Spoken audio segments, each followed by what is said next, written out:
Ég var 25 ára knattspyrnumaður þegar ég greinist með ristilkrabbamein á 4. stigi.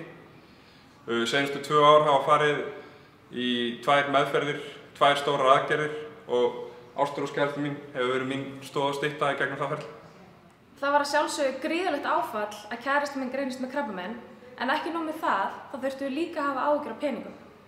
Síðastliðin 2 ár höfum við þurft að borga hátt í 1,5 milljón í beina lækniskostnaði sambandi við meðferðirnar og aðgerðirnar. En það er ekki allt. Það er líka óbeini kostnaðir sem að telur rosalega mikið. Breytt mataræði, tekjumissir, ferðir fram og tilbaka, allt þetta telur og þetta hljóðar upp á nokkra milljónir hjá okkur. Það gerir enginn ráð fyrir að veikjast á mínum aldri og hvað þá að leggja pening til hliðar að þú skildir greinast með krabbamein. Þess vegna er Neyðarsjóður Krafts lífsnauðsynlegur.